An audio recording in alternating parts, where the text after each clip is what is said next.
이 새벽에 우리에게 주시는 하나님의 말씀은 사도행전 15장 12절에서 29절 말씀입니다. 하나님의 말씀을 봉독하겠습니다. 온 무리가 가만히 있어 바나바와 바울이 하나님께서 자기들로 말미암아 이방인 중에서 행하신 표적과 기사에 관하여 말하는 것을 듣더니 말을 마침에 야고보가 대답하여 이르되 형제들아 내 말을 들으라. 하나님이 처음으로 이방인 중에서 자기 이름을 위할 백성을 취하시려고 그들을 돌보신 것을 시므온이 말하였으니 선지자들의 말씀이 이와 일치하도다. 기록된 바 이후에 내가 돌아와서 다윗의 무너진 장막을 다시 지으며 또 그 허물어진 것을 다시 지어 일으키리니 이는 그 남은 사람들과 내 이름으로 일컬음을 받는 모든 이방인들로 주를 찾게 하려 함이라 하셨으니 즉 예로부터 이것을 알게 하시는 주의 말씀이람과 같으니라. 그러므로 내 의견에는 이방인 중에서 하나님께로 돌아오는 자들을 괴롭게 하지 말고 다만 우상의 더러운 것과 음행과 목매어 죽인 것과 피를 멀리하라고 편지하는 것이 옳으니 이는 예로부터 각 성에서 모세를 전하는 자가 있어 안식일마다 회당에서 그 글을 읽음이라 하더라. 이에 사도와 장로와 온 교회가 그 중에서 사람들을 택하여 바울과 바나바와 함께 안디옥으로 보내기를 결정하니 곧 형제 중에 인도자인 바사바라 하는 유다와 실라더라. 그 편에 편지를 붙여 이르되 사도와 장로된 형제들은 안디옥과 수리아와 길리기아에 있는 이방인 형제들에게 문안하노라.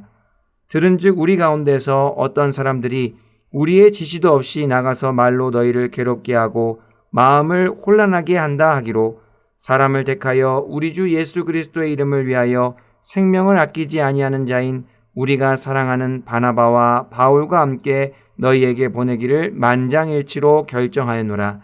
그리하여 유다와 실라를 보내니 그들도 이 일을 말로 전하리라. 성령과 우리는 이 요긴한 것들 외에는 아무 짐도 너희에게 지우지 아니하는 것이 옳은 줄 알았노니 우상의 제물과 피와 목매어 죽인 것과 음행을 멀리할지니라.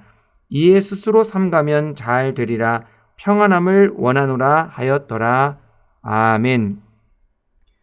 오늘은 야고보의 리더십이라는 제목으로 하나님 말씀 전하고자 합니다. 리더십의 진가는 위기 때 빛납니다.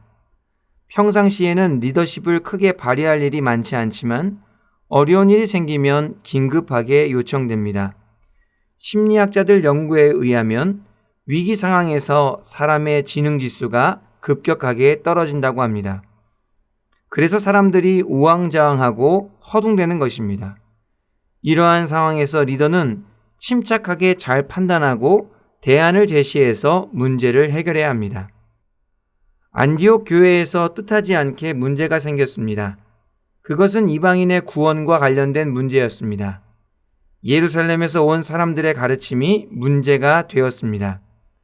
그들은 이방인들이 예수님을 믿기만 해서는 안 되고 모세의 율법까지 지켜야 구원을 받을 수 있다고 주장했습니다. 그들은 바울과 및 바나바와 큰 갈등을 빚었습니다.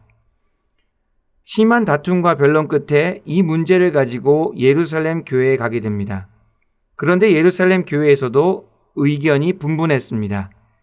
이방인들이 모세의 율법을 지켜야 구원을 얻을 수 있다, 없다 논쟁이 끝나지 않았습니다. 많은 변론이 있은 후 베드로가 일어나 말합니다. 그는 자신이 경험한 선교 현장 중심으로 의견을 말했습니다. 하나님께서 이방인들도 동일하게 주 예수의 은혜로 구원해 주신다는 것이었습니다. 베드로가 말한 후에 바나바와 바울도 자신들이 경험한 구원의 역사를 변론했습니다. 이렇게 예루살렘 교회에서도 의견이 분분할 때에 드디어 예수님의 형제 야고보가 등장합니다.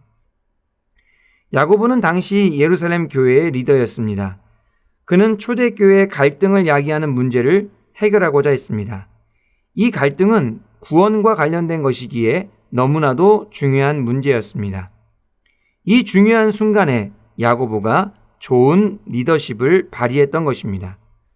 그는 가장 먼저 하나님의 말씀을 인용했습니다. 베드로가 말했던 내용이 하나님의 말씀인 아모스 선지자의 예언과 일치한다는 것이었습니다. 16절부터 18절까지의 말씀입니다. 이후에 내가 돌아와서 다윗의 무너진 장막을 다시 지으며 또 그 허물어진 것을 다시 지어 일으키리니 이는 그 남은 사람들과 내 이름으로 일컬음을 받는 모든 이방인들로 주를 찾게 하려 함이라 하셨으니 즉 예로부터 이것을 알게 하시는 주의 말씀이라 함과 같으니라. 아모스의 예언은 하나님께서 다윗의 무너진 장막을 다시 일으키실 때 이방인들도 주님을 찾게 된다는 것입니다.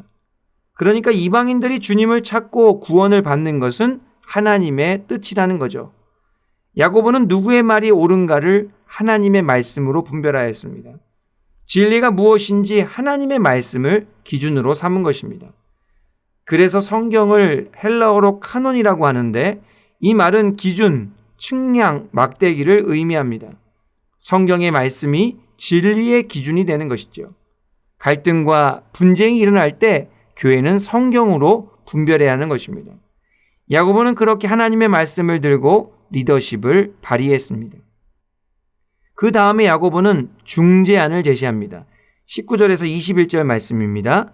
그러므로 내 의견에는 이방인 중에서 하나님께로 돌아오는 자들을 괴롭게 하지 말고 다만 우상의 더러운 것과 음행과 목매어 죽인 것과 피를 멀리하라고 편지하는 것이 옳으니 이는 예로부터 각 성에서 모세를 전하는 자가 있어 안식일마다 회당에서 그 글을 읽음이라 하더라.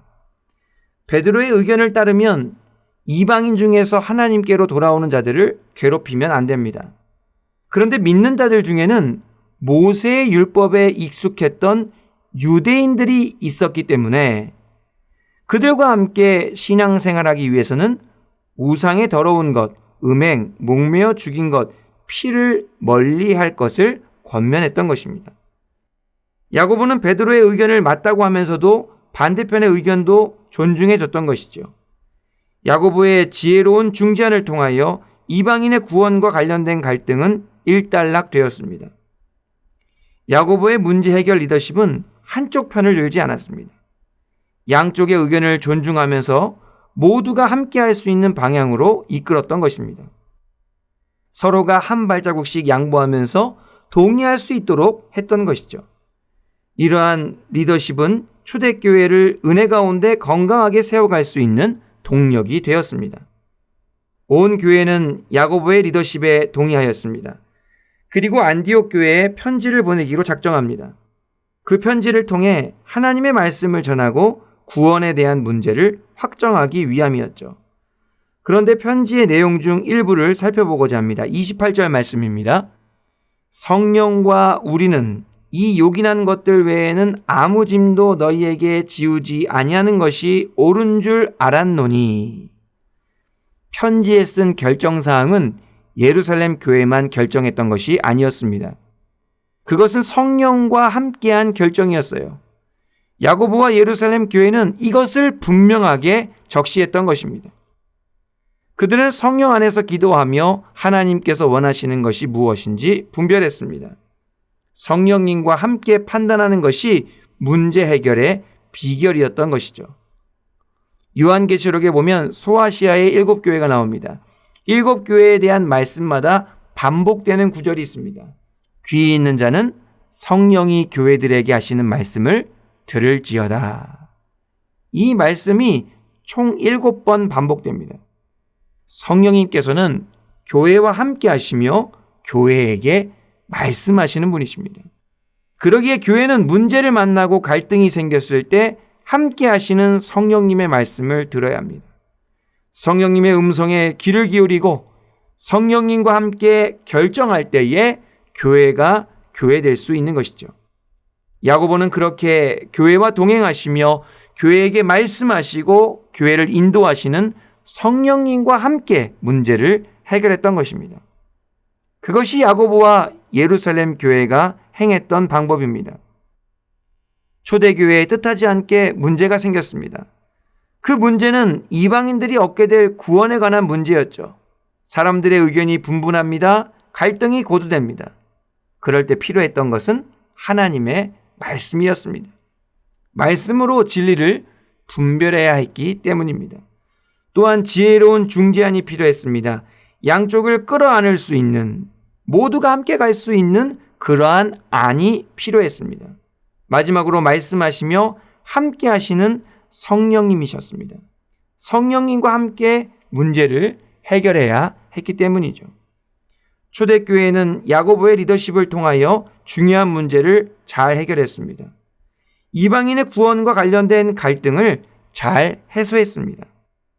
그가 보여준 리더십의 핵심이 무엇이었습니까?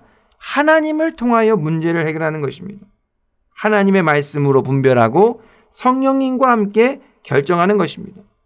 교회는 하나님의 공동체예요. 교회를 헬라어로 에클레시아라고 합니다. 직역하면 불러냄을 받은 사람들의 모임입니다. 다시 말해 하나님께서 불러내어 모인 사람들의 모임이 바로 교회입니다. 그러기에 교회는 갈등과 분쟁이 생기면 반드시 하나님을 통하여 해결해야 됩니다. 말씀을 통하여 해결해야 하고 성령으로 기도하며 해결해야 됩니다. 하나님을 통하여 문제를 해결하고자 하는 것이 진정한 리더십입니다. 또한 야고보의 리더십은 함께 가는 리더십이었습니다. 항상 어떤 결정을 할 때는 교회는 함께 갈 수 있는 결정을 해야 합니다. 오늘 말씀 26절에 보면 예루살렘 교회가 만장일치로 결정했다라고 되어 있습니다. 만장일치로 결정하는 것이 가장 은혜롭고 덕스럽습니다. 그렇게 갈 수 있도록 하는 것이 하나님께서 기뻐하는 리더십입니다. 우리 가정에서 또한 내가 속한 공동체에서 뜻하지 않은 문제가 생길 수 있습니다. 그때마다 하나님을 통하여 문제를 해결하고자 시도하시길 바랍니다. 또한 만장일치로 갈등을 해결하고자 노력해 보시기를 바랍니다. 그렇게 한다면 문제를 해결하는 것을 통해 공동체가 더욱더 든든하게 세워지게 될 것입니다. 우리가 야고보의 리더십을 본받을 때 우리가 속한 공동체가 문제를 만날 때마다 오히려 더 굳건하게 세워지게 될 줄 믿습니다. 기도하겠습니다. 교회를 사랑하시는 하나님 아버지, 야고보의 리더십을 통해 귀한 교훈을 깨닫게 하시니 감사를 드립니다. 주님의 몸된 우리 교회를 더욱더 사랑하게 하시고 은혜 안에서 하나 되게 하여 주시옵소서.